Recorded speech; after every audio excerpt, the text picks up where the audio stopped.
Eh, c'est gâté, sortez massivement. Chaque jour qu'on se réveille, on dit encore du nouveau dossier. Puis le chéri Barré explique comment Draman va tomber cette année. Les gars, je vais vous laisser regarder la vidéo par vous-même. Likez, commentez et surtout partagez la vidéo massivement comme d'habitude. En ensemble, ciao. User de notre droit constitutionnel de manifester. Maintenant, là, on nous interdit maintenant d'enterrer nos morts comme on le souhaiterait. Donc, vous voyez très bien que quand ce 4e mandat va commencer, même pour respirer là, on va aller demander la permission au procureur avant de respirer. Et nous disons non à tout ça. Nous disons non à cette imposture. Nous disons non à l'oppression qu'on est en train d'exercer sur le peuple ivoirien. Et c'est pour cela aussi que nous vous disons de ne pas vous décourager. Il y a un proverbe indien qui dit que la voix du peuple est le tambour de Dieu. Je le répète, la voix du peuple est le tambour de Dieu. Et quand le peuple est oppressé, quand le peuple est opprimé, quand le peuple est maltraité, Dieu ne peut que se lever. Et cette année-là, c'est cette année, on vous le dit, pour ne pas que vous vous découragiez. Ce qui s'est passé en 2011, là, c'est ce qui va se passer en 2025. Mais cette fois-ci, il n'y aura pas de 3000 morts. On fera en sorte qu'il n'y en ait pas parce que on est fatigué de pleurer nos morts. On est fatigué de pleurer nos morts. Ce que je veux dire, c'est que cette année, voilà que l'élection ne s'est pas passée convenablement. Malgré cela, on va dire même qu'il n'y a pas eu élection. Voilà. Cette année, il n'y a pas eu élection. Il n'y a pas eu élection. Malgré cela, le régime terroriste d'Abidjan a tenu à proclamer des résultats. Les résultats définitifs ont été proclamés. Certainement qu'ils sont en train de préparer l'investiture. Mais nous, on vous dit et on vous le répète, il n'y aura pas de 4e mandat anticonstitutionnel de Alassane Dramane Ouattara. Le peuple ivoirien dit non à cette énième violation de la Constitution. Le peuple ivoirien dit non à l'oppression qu'il subit. Et donc, nous voulons vous rassurer. Le CCRC, le Conseil pour la coordination de la résistance citoyenne, tient à vous rassurer qu'il n'y aura pas de 4e mandat. Ça là, mettez-vous ça dans la tête. Je vous ai dit une fois de ne pas regarder la réalité, mais de regarder la vérité. La vérité, elle est spirituelle et c'est le spirituel qui se matérialise. Est-ce que vous voyez?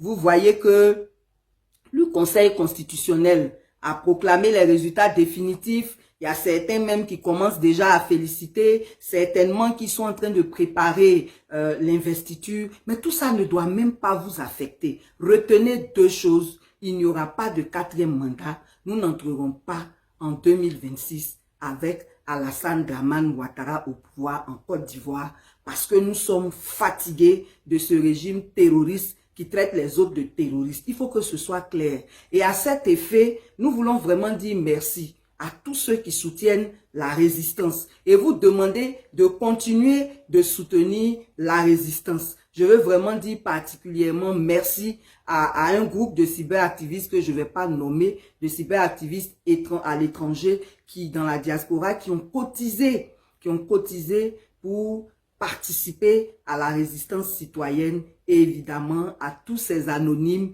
qu'on ne va pas citer ici pour ne pas les exposer, qui ont vraiment fait des gestes généreux. Je peux vous assurer que toutes ces contributions-là ne sont pas vaines et vous exhorter à regarder ce qui va se passer. Vous allez voir ce que je vous dis là, c'est ce qui va se passer. Soyez donc forts, soyez dans la joie dans la tête parce que très bientôt, nous allons célébrer la libération de notre pays. Je voudrais aussi exhorter tout le monde à entrer dans la prière.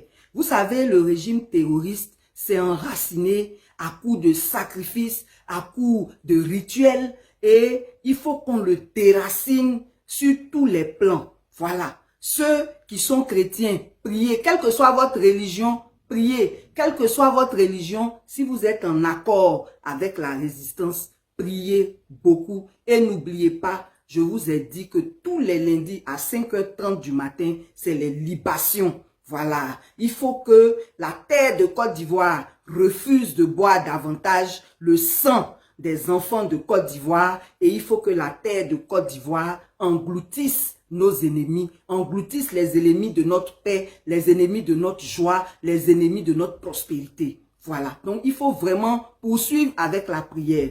Maintenant, ceux qui sont dans l'action, soyez félicités, soyez remerciés parce que c'est grâce à vous que très prochainement, nous aurons la victoire, ou du moins nous avons déjà la victoire, mais c'est grâce à vous qu'elle va se matérialiser. Que Dieu vous bénisse, que Dieu vous protège et que vraiment la libération de notre pays là soit quelque chose qui va marquer le monde entier. Voilà. Donc vraiment, je voudrais encourager tout le monde à garder la foi, à être dans la prière parce que nous avons la victoire. Moi-même, vous me voyez. Si vous voyez que je suis souriante, je suis rayonnante, c'est parce que je suis vraiment contente. Spirituellement, nous avons déjà la victoire. Elle va se matérialiser et notre pays sera libéré. Voilà, il faut que ce soit clair.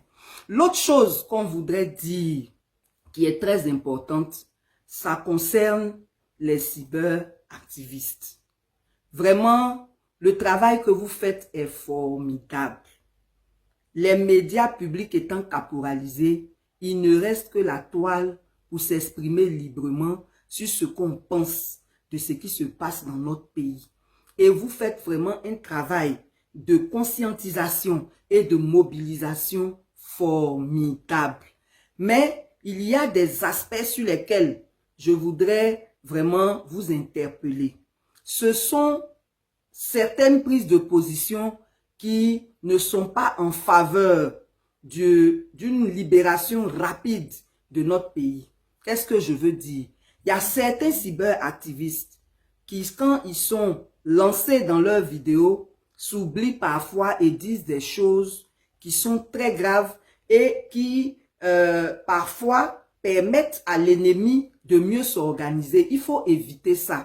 Par exemple, quand on préparait la marche du 11, il y a un cyberactiviste que je ne citerai pas qui disait sur la toile, faites vos provisions et ce qui va se passer là, vraiment. Bon, vous voyez, comment pour une marche pacifique, on peut tenir un tel langage. Mais ceux qui sont en face, quand ils entendent ça, ils pensent à autre chose. Et c'est tout ça qui peut motiver ces interdictions anticonstitutionnelles parce que la peur fait qu'ils préfèrent tout interdire puisqu'ils se disent, bon, on dit marche pacifique, mais les gens parlent de provision. Donc vraiment, quand vous faites vos vidéos là, évitez de dire des choses de ce genre parce que ça peut porter préjudice à la résistance.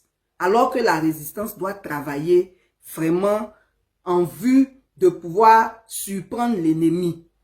L'ennemi, on le surprend toujours, mais quand vous parlez comme ça, il n'y a plus de surprise, ils prennent leurs dispositions et puis finalement, c'est difficile d'agir.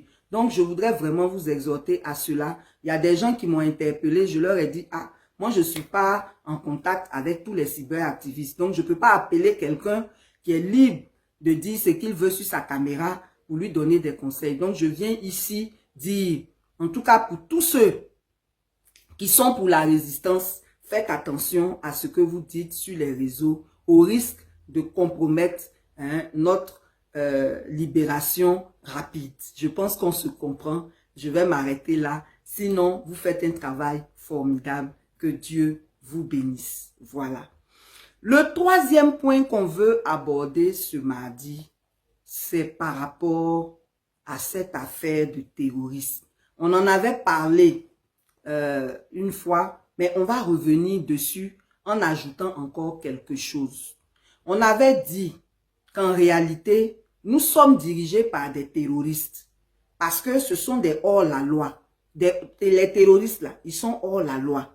Ils sont violents comme des terroristes et donc ils enlèvent les enfants des gens. Ceux qui n'ont pas la chance meurent sous la torture et ceux qui ont la chance, c'est ceux qui se retrouvent ensuite en prison après les tortures. Tout ça, ce sont des pratiques terroristes parce que ça n'a rien à voir avec le droit, ça n'a rien à voir avec le respect, le respect des droits de l'homme. Donc, nous sommes dirigés par des terroristes. Nous sommes sous le terrorisme d'État. Et le plus grave, c'est que ce sont des gens qui accusent sans preuve. C'est-à-dire qu'il suffit qu'ils se disent que tu en veux à leur pouvoir. Ils se le disent, hein, ils n'ont pas de preuve. Tout de suite, on t'accuse. d'atteinte à la sûreté de l'État, on t'accuse de terrorisme et puis on te met en prison. Parce qu'en Côte d'Ivoire, la présomption d'innocence n'existe plus. Donc vraiment, nous sommes sous un État terroriste qui accuse à tort toutes les voix dissidentes de terrorisme. Donc nous devons aussi nous défendre. C'est pour ça que nous allons vous proposer de préparer les preuves. Parce que nous allons porter plainte contre ce régime. Tous ceux qui ont été enlevés, tous les parents de ceux qui sont morts, le village de Nayo, tout ça, ça doit être documenté. Voilà. Et puis, on va porter plainte contre ce régime terroriste. C'est vraiment très important. Il y a des instances où il y a des juridictions devant lesquelles on peut porter plainte contre un État. Donc vraiment, je vous demande de rassembler tous ces éléments.